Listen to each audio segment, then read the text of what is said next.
오늘 한국교회나 세계 모든 교회들이 하나님 편에서 하나님의 말씀을 태어나고 선포하는 선지자의 역할을 감당하며 성도들에게 말씀을 바르게 선포하고 있는가? 아니면 인간의 입장에서 인간을 이해하고 합리적인 수단과 방법으로 하나의 성경은 도구로 쓰고 있다든가 한다면 그 목사도 죄인입니다. 그 말을 듣고 살아가는 성도는 지금 소경을 인도하는 격이 되는 거예요. 하나님이 그런 것을 기뻐하지 않습니다. 원하지 않습니다. 이것이 문제라고 하는 거예요. 말라기 시대에 이스라엘 백성들이 죄를 죄로 인정하려고 하지 않았고 죄를 지으면서도 죄가 죄인 줄을 모르고 살았다는 것. 오늘 우리는 어떻습니까? 누구를 빗대지 마십시오. 간단해서 떨어지는 말씀은 나에게 주신 하나님의 말씀으로 인정하고 믿고 받아야 복이 있는 거예요. 데살로니가서 2장 13절에 그렇게 말합니다. 우리가 너희를 인하여 항상 하나님 아버지 앞에 감사할 수 있는 것은 너희가 우리로 인하여 하나님 말씀을 받을 때에 사람의 말로 받지 아니하고 하나님 말씀으로 받음이니 진실로 그러하다. 이 말씀이 너희 또한 믿는 자 속에서 역사하느니라. 하나님 말씀을 하나님 말씀으로 받는다는 것, 이게 복입니다. 이게 은혜입니다. 이게 신앙입니다. 여러분, 우리가 신앙을 신앙으로서의 삶으로 살아가는 척하지 마십시오. 얼마든지 우리는 위선할 수 있습니다. 거짓으로 보일 수 있습니다. 하는 척할 수 있습니다. 그러나 이 예배를 하나님이 받으시는 예배인가 아닌가? 내가 지금 드려지는 찬양이, 내가 드려지는 기도가, 나의 드려지는 예배 행위가 하나님이 기뻐하는 예배인가 아닌가를 우리가 알아야 합니다. 주님이 받지 않은 예배 드릴 수 있어요. 그 사람은 시간 낭비입니다. 에너지 낭비예요. 쓸데없는 짓입니다. 주님이 기뻐하는 사람 되십시오. 주님이 원하는 사람 되십시오. 그래야 하나님이 기뻐하는 사람으로 이 땅에서 하나님 영광을 나타낼 수 있는 겁니다. 두 번째로는 하나님의 것을 도둑질한 죄입니다. 하나님의 것. 여러분, 죄를 죄로 인정하지 않은 이스라엘 백성을 향하여 하나님께서는 더욱 구체적으로 말씀하고 있잖아요. 말라기 3장 8절에서 그렇게 말합니다. 사람이 어찌 하나님의 것을 도적질하겠느냐? 그러나 너희는 나의 것을 도적질하고도 말하기를 우리가 어떻게 주의 것을 도적질하였나이까 하는도다. 이는 곧 11조와 풍언을 이라고 말했습니다. 우리가 어떻게 하여야 돌아갈 수 있습니까? 라고 한 7절 말씀에 백성들의 반문은 그렇습니다. 하나님은 사람이 어찌 하나님의 것을 도둑질하겠느냐라고 하는 질문으로 답변하시는 거예요. 여러분, 추수가 끝났음에도 11조를 드리지 않았던 그들은 자신의 행위가 하나님의 것을 도둑질한 것이라고 전혀 생각지 아니한 겁니다. 11조는 이미 구약성경 창세기 14장 20절에서 아브라함이 전리품의 10분의 1을 멜기세덱에게 드린 것으로 시작되어 최초의 11조가 됩니다. 그리고 레위기 27장 30절에서 33절에서는 땅의 10분의 1 곧 그 땅의 곡식이나 나무의 열매는 그 10분의 1은 여호와의 것이니 여호와의 선물이라고 말씀하셨고요. 신명기 14장 22절에서는 11조를 드리라고 분명하게 명령하고 있습니다. 또한 아모스 선지자도 여러분 아모스 4장 4절에서 언급하고 있습니다. 역대하 31장 5절 10절에 보면 히스기야 왕의 개혁 시기에도 11조를 가져오며 백성을 향하여 축복하리라고 하였습니다. 그리고 느헤미야가 11조를 레위인들에게 드리라고 명령하는 장면이 느헤미야 10장 34절에서 39절에 말씀하시고요, 신약 성경에서 예수님은 마태복음 23장 23절에서 이렇게 말합니다. 예수님은 더욱 강하게 11조에 대하여 언급하고 있습니다. 11조는 구약에 기록된 구약의 예물이 아닙니다. 주님은 더 무섭게 말하고 있는 거예요. 마태복음 23장 23절을 보면 그렇게 말합니다.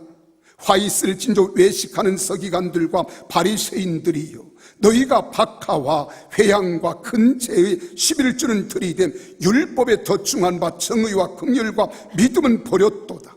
그러나 이것도 행하고 저것도 버리지 말아야 할지니라. 여러분, 11조는 철저히 들이대 의와 인과 신으로 들어야 한다는 겁니다.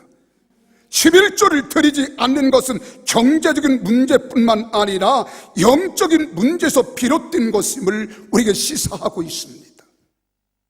그렇다면 우리가 11조를 드리지 않고 봉헌물을 드리지 않는 불순종의 결과는 무서운 저주라고 하는 것을 오늘 9절에서 말합니다. 여러분, 이제 불순종의 결과가 언급된 9절 말씀을 같이 한번 보실까요? 제가 읽겠습니다. 너희 곧 온 나라가 나의 것을 도적질하였으므로 너희가 저주를 받았느니라. 여러분, 지금 그들이 11조와 헌물의 규례를 지키지 아니했습니다. 하나님의 속한 것을 도둑질한 것의 결과는 저주라는 거예요. 저주. 이거 듣기 싫잖아요. 저주란 말 들어도 소름이 오싹 끼칩니다.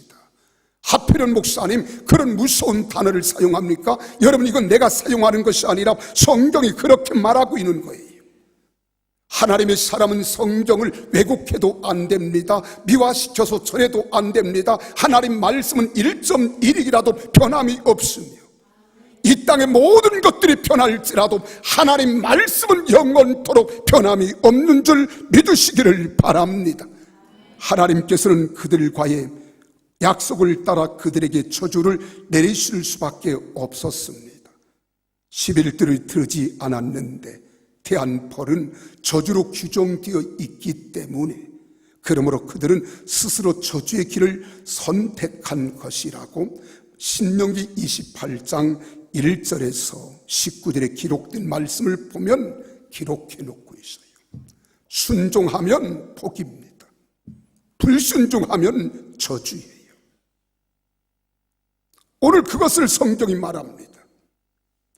마지막으로는 경제적인 문제를 영적인 힘으로 극복하여 순종할 때 오는 축복을 10절에서 12절에 말씀하잖아요. 하나님의 말씀은 저주로 끝나지 않습니다. 저주라고 하는 말은 경각심을 우리에게 불러일으키는 거예요. 깨달으라는 거예요.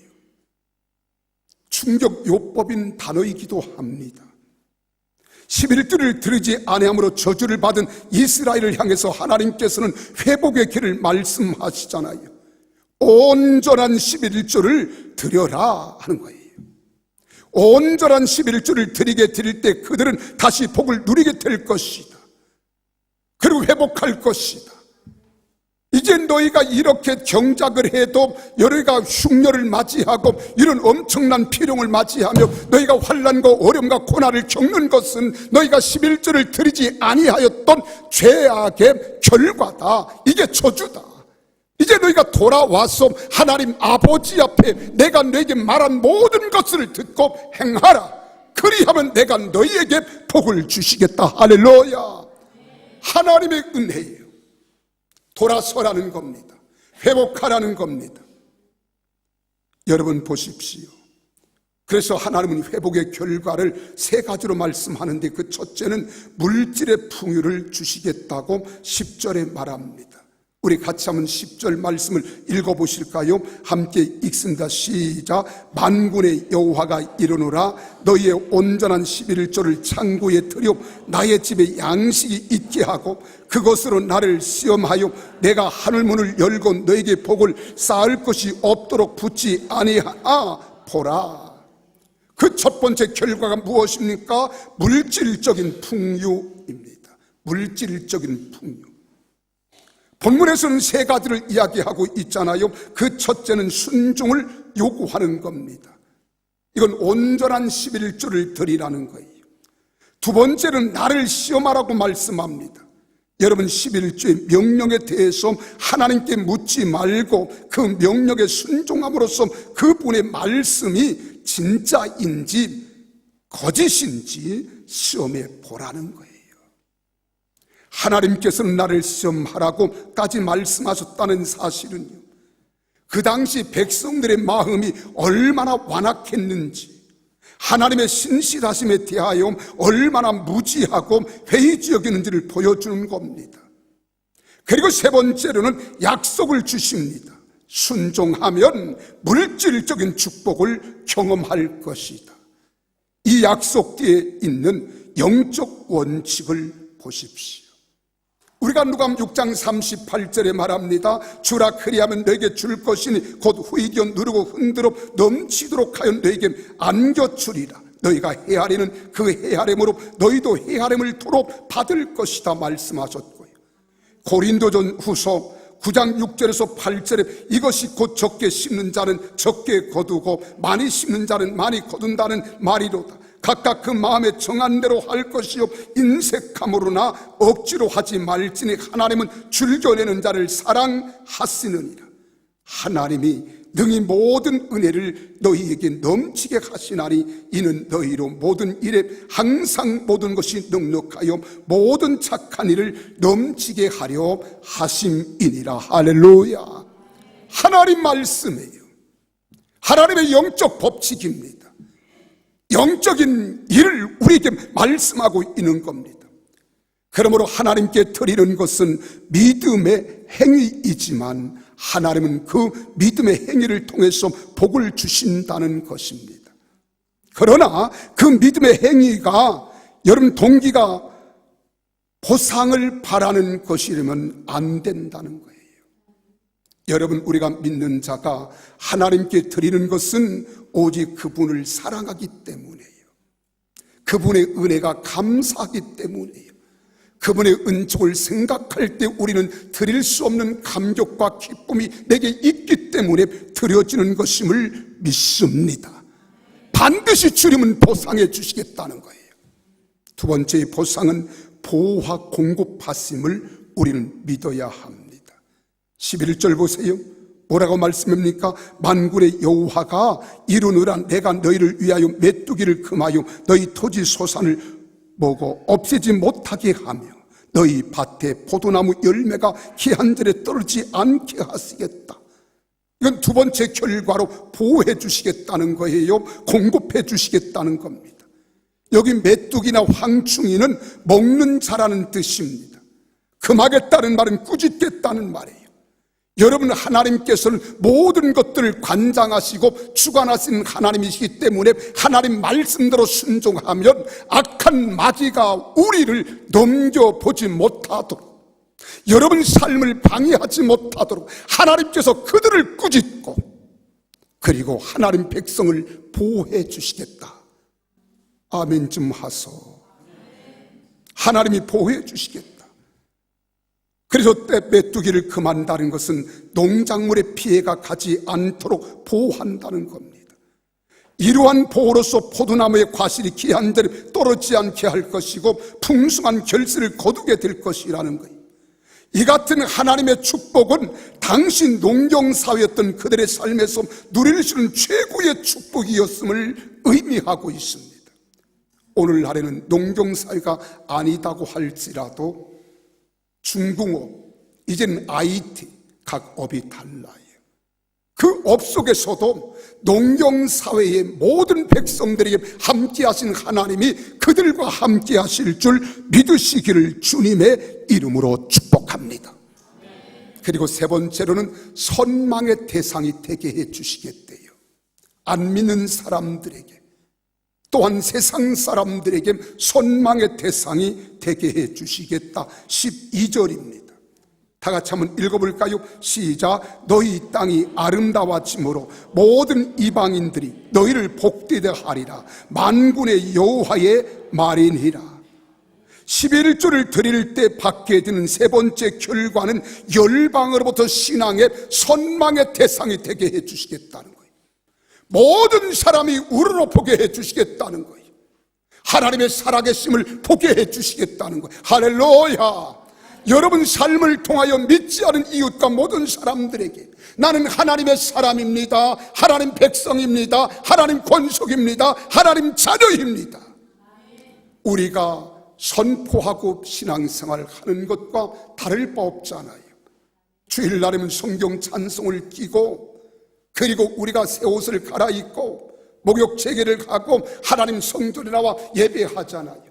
이렇게 예배할 때 모든 사람들이 나를 보고 있다는 말입니다. 나를 주시하고 있다는 말입니다. 예수 믿는 저들과 내가 다른 것이 무엇인가? 내가 11조를 드림으로 하나님께서 나를 복주시는 장면을, 환경을, 상황을, 여건을, 조건을 내게 베풀어 주시는 것을 이방인들이 보게 해 주시겠다. 역시 예수 믿는 사람은 다르구나. 하나님이 함께 하셔. 하나님은 살아계셔. 하나님이 복 주시는 자시다. 이걸 깨닫게 하는 줄 믿으시기를 바랍니다. 믿으시면 아멘. 그래서 하나님께서는 그들을 통하여 하나님 영광을 드러내고 온 세상이 그분이 누구신가를 믿게 되기를 원하신다는 겁니다. 그런데 11조를 거부하고 산다는 것은 자신의 가진 바가 모두 자신의 것이라고 주장하면서 자기 뜻대로 살아가는 무서운 불신앙의 행위라는 사실을 알아야 합니다. 11조 드리는 것은 어리석은 사람이고, 11조 안 하는 사람은 지혜로운 사람이고 똑똑한 사람이고 눈치껏 하는 사람이라고 생각할지 모르지만, 여러분 두려워할 줄 아십시오. 하나님을 인정하지 않는 불신앙의 결과는 11조를 드리지 않는다는 거예요. 하나님을 인정하지 않는 거예요. 그래서 순종치 않는 겁니다. 인생의 길을 자신이 움켜쥐고 거친 바다를 항해하니 어찌 환난과 곤고의 파도가 밀려들지 않겠습니까? 그런즉 이제 자신의 삶을 하나님께 의탁하십시오. 하나님은 분명히 축복과 평강의 항구로 여러분들을 인도해 주실 줄 믿습니다. 그래서 온전한 11조의 삶은 자신의 삶을 하나님께 의탁하고 신앙 고백하는 삶이에요. 하나님을 의지하는 사람, 하나님을 사랑하는 사람, 하나님을 온전히 섬기는 사람은 하나님 말씀을 거역할 수 없습니다. 하나님의 뜻을 배반할 수 없습니다. 내 주장대로 내 자아를 따라 살아갈 수 없는 겁니다. 오직 하나님께서 뭐라고 말씀하시든지 그 말씀이 우리가 실천하기 힘들고 어려울지라도 그 말씀대로 살아가는 것이 하나님의 자녀요, 하나님의 백성이요, 하나님의 권속이요, 하늘나라의 시민이요, 왕같은 제사장들의 삶인 줄 믿으시기를 바랍니다. 여러분, 매월 수천만 원씩 11조를 드린다는 참존 화장품을 기억하실 거예요. 김강석 회장님이 예수를 믿게 된 지 얼마 되지 않았을 때 강단에서 목사님의 설교를 하시는데 이와 같은 요지의 설교였어요. 여러분, 부자가 되고 싶다면 11조를 하세요 라고 하는 대목에서 이제 가교에 출석한 사람에게 무슨 11조란 말인가? 더군다나 이익이 있어야 11조를 하지. 나는 지금 우리 회사가 적자투성인 회사를 운영하는데 무슨 11조인가? 더군다나 내겐 아직도 8억 3천만 원의 부채가 고스란히 남아있는데 하는 생각이 들었습니다. 돈의 주인이신 하나님의 명령에 순종해야 한다는 것과 11조는 모자라지 않고 넉넉히 해야 한다는 권면의 처음에는 말도 되지 않는 논리로 들었지만 결국은 그가 하나님을 믿기 시작했으니 어차피 믿는다면 하나님 말씀대로 순종해 보자. 그리고 순종하여 11조를 실천한 결과 지금 몇십 년째 수천만 원씩 매달 10의 2주를 드리는 성도가 되었고요. 지금부터 4년 전 2014년 말에는 여러분 인천공항에 면세점에 입점하게 되는 은혜도 입었다는 간증을 들은 적이 있습니다. 11조 하면 손해 나지 않아요. 이건 영적인 문제를 해결하는 힘입니다. 우리 주님이 그렇게 말합니다. 내 영혼이 잘 되면, 영적인 문제가 해결되면 내가 범사가 잘 되고 내 육체도 강건하리라고 약속하신 거예요. 하나님 말씀은 살아있습니다. 역사하는 말씀이요, 기적의 말씀이고 능력의 말씀이고 축복의 말씀인 줄로 믿으시기를 바랍니다. 그래서 결론으로 말씀드립니다. 온전한 11조라는 것은 6가지 의미가 있습니다. 그 첫째는 온전하게 그리고 후하게 드려야 한다는 거예요. 두 번째로는 미루지 말아야 한다는 겁니다. 세 번째는 아무리 급해도 빌려서 내지 말아야 한다는 거예요. 네 번째는 반드시 교회에 바쳐야지, 이것 가지고 구제하거나 선교하지 말라는 겁니다. 다섯 번째는 손해가 나도 꾸준히 하라는 말이에요. 여섯 번째는 많아도 아까하지 말고 인색한 마음으로 하지 말고 온전히 드리십시오. 11조는 경제적인 문제 이전에 청지기적 물질관의 문제이며 청지기적 물질관 이전에 영적인 문제입니다. 영적 문제가 풀리면 청지기적 물질관을 갖게 되고 경제적인 문제가 풀리면 여러분 인생길을 주님이 주장하고 책임져 주시고 이끌어 주심을 믿으시기를 바랍니다. 그래서 나는 여러분들이 온전한 영적인 문제, 신앙의 문제를 해결받고 하나님께서 하늘문을 여시고 창고를 가득히 채우는 물건과 그리고 또한 기한전에 과실이 떨어지지 않고 황충이를 금하여 꾸짖어 하나님이 보호하시는 보호하심의 은총과 나가도 복을 받고 들어와도 복을 받고 성읍에서 복을 받고 들에서도 언제나 복을 누리며 살아가는 복된 성도들, 멋진 인생을 장식하고 살아가는 성도들이 되시기를 예수님 이름으로 축원합니다. 그렇게 하시기를 원하시는 분은 가슴에 손을 얹어주십시오. 나는 말씀대로 살아가기를 원합니다. 말씀대로 행하기를 원합니다. 이러신 분들은 마음으로 다짐하시고 각오하시고 결심하시며 가슴에 손을 얹으십시오. 그리고 한 걸음 더 나아가 여러분이 결단의 각오를 가지고 그 자리에서 우리가 믿음의 담력으로 일어나십시오. 그래야 하나님께서 내게 역사하십니다. 그리고 우리 다 같이 한 음성으로 기도하실 때 하나님, 지금까지는 내가 영적인 문제임을 깨닫지 못하고 내가 실천하지 못했다 할지라도 이제부터는 하나님 말씀대로 하나님 뜻대로 살아갈 것을 굳게 다짐하고 결심하며 이 시간 내가 일어섰습니다. 나를 통해서 각오하고 결단한 바를 실천하게 해달라고 우리 다 같이 한 음성으로 간절히 기도하겠습니다. 할렐루야. 살아서 역사하시는 만군의 주 하나님 아버지, 우리가 주님 앞에 이 시간 고백하며 간절히 하나님께 기도합니다. 우리의 간구하는 기도 소리를 들어주시고 응답하시며 하나님의 성령으로 충만케 하소서. 오직 하나님 말씀을 통하여 저들이 믿음으로 승리하는 복된 자들이 되어지도록 하나님 인도해 주옵소서.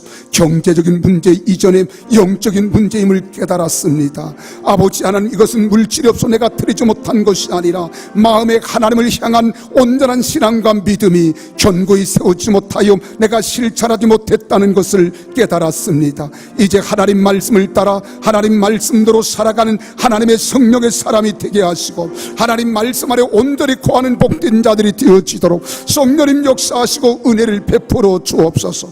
약한 자를 들어 강한 자를 부끄럽게 하시고 없는 자를 들어 있는 자를 부끄럽게 하시며 아버지 하나님 무지한 자를 들어서 지혜 있는 자를 부끄럽게 하시는 하나님, 이 시간 하나님의 살아계심을 믿습니다. 전능자 하나님의 위대한 능력을 확신합니다. 하나님 이 시간도 함께 하시고 역사하시며 은혜를 베풀어 주시되 오직 하나님의 사랑과 말씀 아래 거하는 복된 자들이 되어지도록 우리 하나님 역사하시고 은혜를 베풀어 주옵소서. 함께 하시고 영광을 받으시는 예수님의 이름으로 기도하옵나이다. 아멘.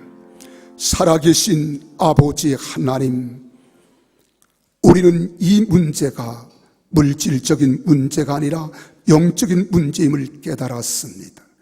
영적인 문제를 해결하면 세상 만사 모든 것들이 하나님의 주권하에 이루어짐을 깨닫고 믿고 인정하게 되어지는데, 이를 인정할 때 주님은 우리와 함께 하셔서 임마누엘의 복을 허락하시고 나의 갈 길 다가도록 예수님 예비하시고 인도하시는 여호와 이레의 복을 누릴 줄 믿습니다.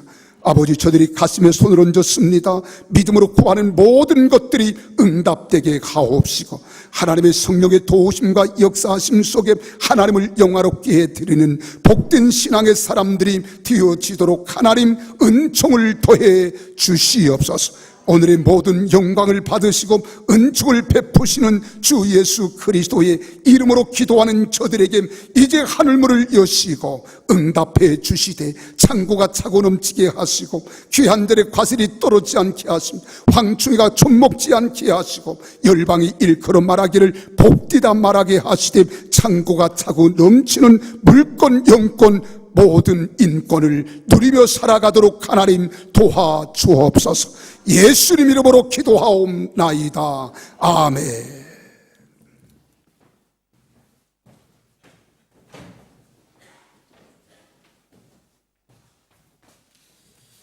주신 말씀 감사합니다.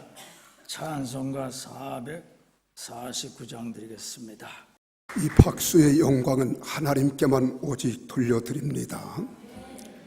오늘 우리 비엔나 순복음교회 성도들을 뵙게 된 것은 정말 하나님의 큰 은혜이고 또 섭리이며 하나님의 계획 속에서 우리에게 허락하신 놀라운 시간인 줄로 나는 확신합니다.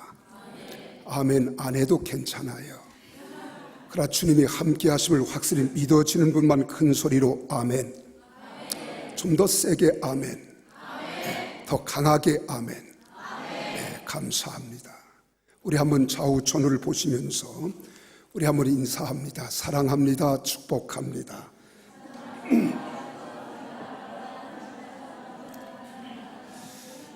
인사를 하실 때에는 좀 빵긋 웃어가면서 하시면 어디가 덧나나요? 좀 이 세상에서 가장 행복한 표정 지으면서 다시 한번 사랑해요, 축복해요 인사합시다.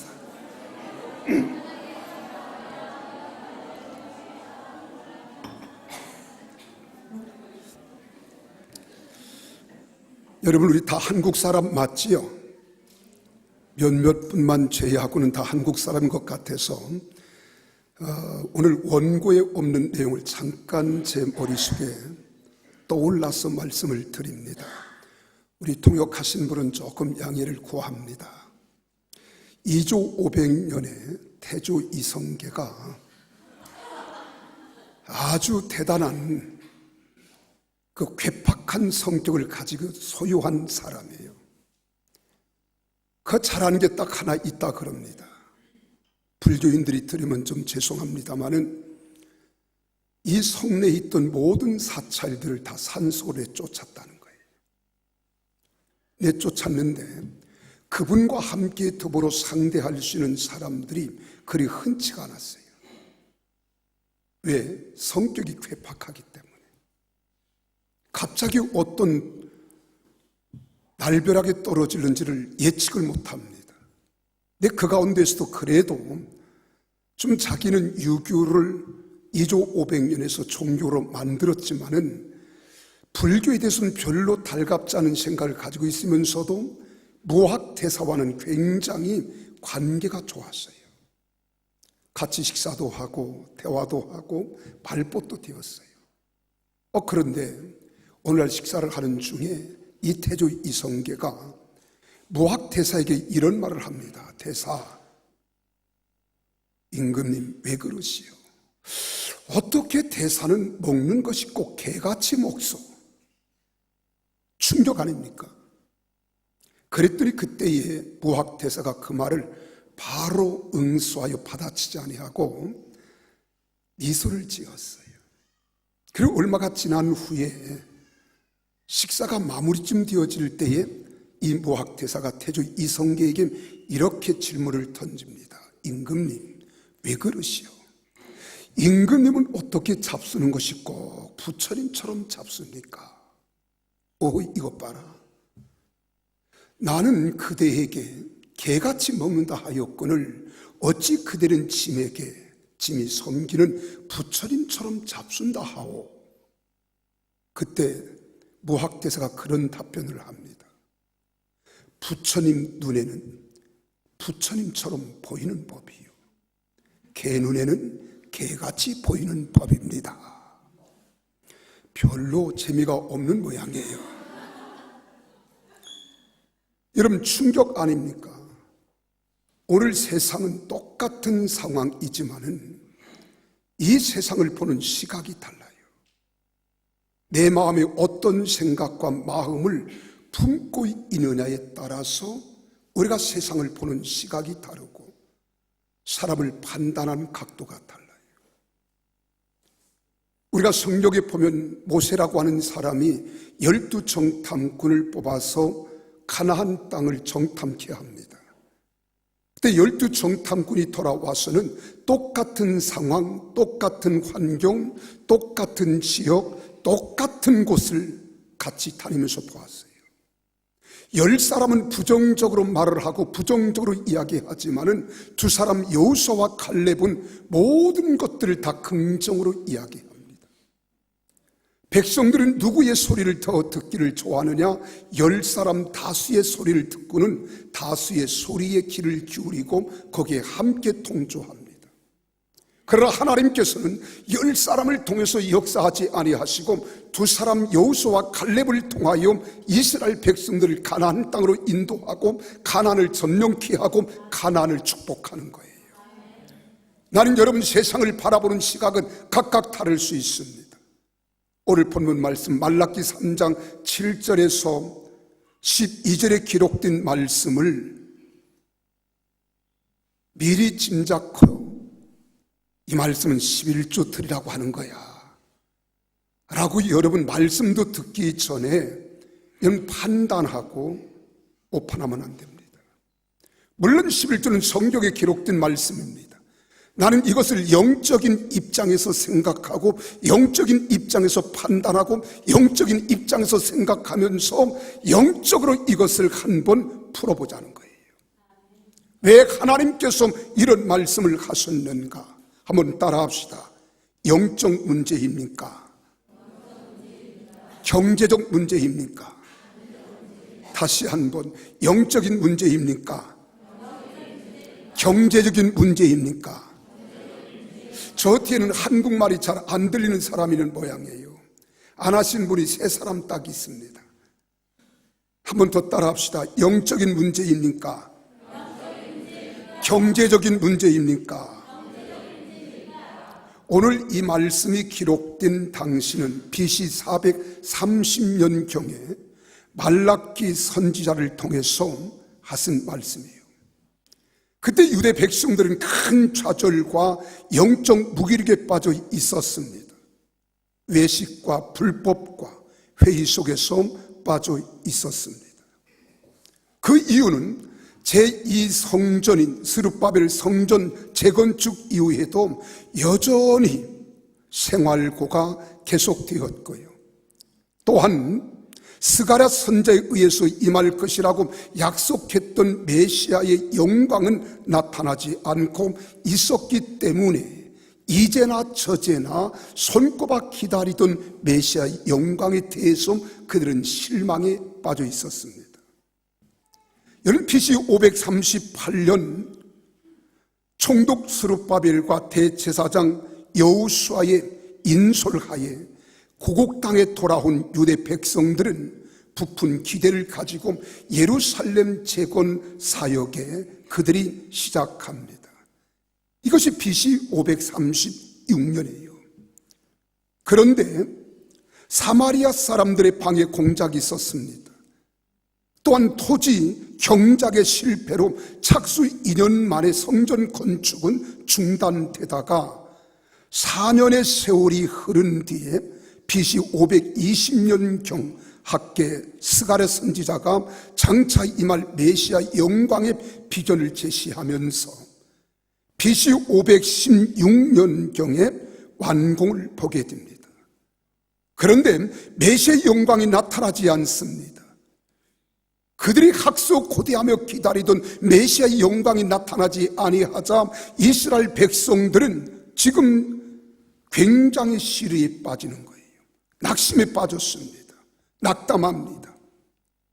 이렇게 100년가량의 세월이 흘렀을 때 그 결과 백성들의 신앙생활은 형식과 위선에 빠지기 시작합니다. 그리고 사회생활은 각종 불법이 난무하고 부조리가 판을 치는 어둠과 혼란의 시대가 되어버리고 말았습니다. 여러분, 이방인과의 결혼이 시작되었고 하나님의 주권과 공의에 대한 불신풍주는 만연합니다. 하나님 말씀을 거스르기 시작했고 또한 죄를 죄로 깨닫지 못한 이러한 때에 말라기 선지자는 놀라운 충격적인 말을 하는 거예요. 메시아의 영광이 임하지 않는 영적 경제적인 모든 문제의 원인은 하나님이 아니라는 거예요. 바로 하나님의 말씀을 제대로 준수하지 않는 백성들에게 있을 것을 깨우쳐주고 있습니다. 따라서 백성이 회개하고 하나님을 겸손히 섬길 때 하나님이 약속된 메시아의 영광과 하나님의 축복이 임할 것이라고 역설하고 있는 거예요. 지금 우리가 하나님께서 돌아가신 하나님이 아니라는 거예요. 하나님이 잠자고 계시는 하나님이 아니라 우리 성도들의 모든 백성들의 일거수일투족을 다 꿰뚫어 보시고 영적 상황과 상태를 하나님께서 보고 계신다는 겁니다. 문제는 하나님이 문제가 아니에요. 백성들이 문제입니다. 오늘 이 땅에도 마찬가지입니다. 하나님은 이제나 저제나 우리가 학수고대하며 하나님의 영광을 바라고 하나님의 뜻이 이루어지기를 바라지만 내가 바라고 원하는 대로 되지 않는다고 하나님이 문제가 있는 것이 아니라 오늘 우리의 영적 상황과 영적 상태와 영적 입장과 영적인 모든 모습이 하나님 앞에서 합당한 사람인가 그렇지 않는가를 우리가 생각할 줄 아는 사람이 돼야 되는 거예요. 그래야 하나님께서 우리를 붙잡아 주시고 인도해 주시고 깨닫게 하시고 알게 하시고 뉘우치게 하시고 바로 서게 할 때 하나님이 그 백성을 보고 그들에게 은총과 은혜를 베풀어 주시는 줄 믿으시기를 바랍니다. 그럴 때 하나님의 축복이 임한다는 거예요. 하나님의 영광이 나타난다는 거예요. 우리가 학수고대하던 메시아가 이 땅에 도래한다는 것을 이야기합니다. 그럼 오늘 여기 본문에서 무엇을 우리가 깨달을 수 있습니까? 자신들의 죄가 무엇인지 알지 못하는 백성들을 우리가 생각해 볼 수 있습니다. 왜 이런 문제가 발생했는가? 왜 하나님께서 말라기 선지자를 통하여 이스라엘 백성들에게 이러한 말씀을 하시고 계시는 의도하심과 뜻하심이 무엇인가? 이것은 이스라엘 백성들의 불신앙과 불성실은 그들의 헌금에서도 분명하게 나타나 있음을 하나님이 지적합니다. 그들은 여호와 하나님께서 정하신 규례인 11조와 헌물에 대한 말씀을 제대로 지키지 아니함으로써 죄악을 범하였는데 더 심각한 것은 그런 자신들의 죄에 대해서 죄를 죄로 알지 못했다는 것, 또 죄를 죄로 인정하려 하지 않는다는 것, 이것이 문제입니다. 말라기 3장 7절에 본문에 그렇게 말합니다. 만군의 여호와가 이르노라 너희 조상들이 날로부터 너희가 나의 규례를 떠나 지키지 아니하였도다. 그런즉 내게로 돌아오라. 그리하면 나도 너희에게로 돌아가리라 하였더니 너희가 이르기를 우리가 어떻게 하여야 돌아가리까 하는도다. 애굽에서 출애굽한 후에 이스라엘은요 점점 불순종으로 이어지고 있었습니다. 본문에서 말하는 규례라고 하는 말은 계명과 같은 뜻을 이야기하고 있습니다. 이스라엘 백성들은 하나님을 떠났습니다. 하나님의 명령을 거스렸던 것입니다. 그러나 그들의 이러한 반역에도 불구하고 하나님께서는 다시 내게로 돌아오라, 돌아오라, 돌아오라. 이 말은 회개를 뜻하는 겁니다. 계명을 어기고 규례를 어기고 하나님을 떠난 타락한 인간들에게 거듭 뒤풀이하면서 말씀하는 거예요. 돌아오라는 거예요. 돌아오라는 말씀에도 불구하고 죄를 죄로 알지 못하던 그들은 우리가 어떻게 하여야 하나님께 돌아가리까? 라고 반문합니다. 이 말씀은 자신들의 잘못이 무엇인지 모르겠다는 뜻이 이 말씀 속에는 내포되어 있는 거예요. 그들은 자신들이 결코 불순종한 일이 없다는 겁니다. 그들은 무지했습니다. 이러한 무지가 그들의 가장 심각한 문제였습니다. 죄를 죄로 인정하려 하지 아니하고 죄를 죄로 깨닫지 못하는 것, 이것이 문제 아닙니까? 여러분, 오늘날에도 거룩하다고 하는 성도들이 자신들의 죄에 대하여 서로 알지 못할 뿐만 아니라 또한 인정하려고 하지 않는 것, 이것이 오늘날 영적 문제입니다. 다른 사람은 고사하고 나를 생각해 보세요. 나는 죄를 죄로 인정하고 있는가? 죄를 나는 알고 깨닫고 있는가? 진정한 죄가 얼마나 무서운가를 알고 여러분들이 그 말씀을 따라 죄를 인정하면서 말씀대로 살아가려고 노력하고 있는가? 잘 모르겠다고요. 좀 더 구체적으로 말해볼까요? 주일 성수하지 않는 것은 죄입니다. 주일 성수하지 않는 것 죄라 이 말이에요. 그러면 주일 성수는 주일날 예배 한 번 드리고 찬양 한 번 드리고 예배 시간 참석한 것이 온전한 주일 성수일까요? No, 그렇지 않아요.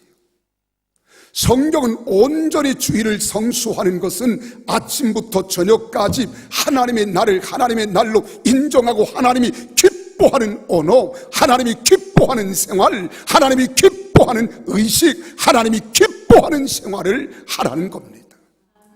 사사로이 오락하는 것, 나의 즐거움을 위해서 시간을 보내는 것, 주일날 골프 나가는 것, 하나님 기뻐하지 않는 거예요. 이걸 죄를 죄로 인정하려고 하지 않는 것이 오늘 현대인들의 신앙의 문제입니다. 심각합니다. 물론 부모를 거역하는 것 무서운 죄입니다. 부모의 뜻을 거역하고 순종치 않은 것 죄인데도 죄를 죄로 인정하려고 하지 않고 죄를 죄로 알지 못합니다. 여러분, 마음으로 짓는 시기가 있습니다. 질투심이 있습니다. 여러분, 또 뿐만 아니라 우린 원망함이 있어요. 불평하는 것도 있고 분노를 내는 것도 있고 음욕을 품는 것, 혈기 내는 것, 여러분 이혼하는 것, 11조 드리지 않는 것 죄입니다. 세상이 다 그런데 무슨 게 죄입니까? 라고 이야기할지 모르지만 여러분, 성경은 죄라고 말하고 있습니다. 어디 그뿐이겠습니까? 여러분, 죄를 죄로 인정하려 하지 않을 뿐만 아니라 회개하지 않는 것은 물론 바르게 가르치려고 하는 주의 종들에게 돈만 밝히는 목사라는 등 비난과 불평을 분물처럼 쏟아붓는 것, 이것 죄예요. 또한 주의 종을 가운데서도요, 성도들의 눈치만 바라보고 할 말을 하지 못하고 가르칠 것을 가르치지 못하는 목사도 죄를 범하고 있는 겁니다. 여러분, 오죽하면 얼마나 어려우면 11주를 여러분 못하겠느냐라고 하나님 편에서 생각하는 것이 아니라 성도들의 입장에서 합리적으로 생각하고 이해하려고 하는 척하는 것, 합리적인 이성으로 성도들의 비율을 맞추는 목회자들 없지 않습니다. 그것도 죄입니다. 11조는 우리 인간의 입장에서가 아니라 하나님의 입장에서 실천되어야 하는 거예요. 이것은 경제적인 문제가 아닙니다. 영적인 문제입니다. 성도들의 입장에서 말하는 것은 신앙이 아니라 불신앙입니다.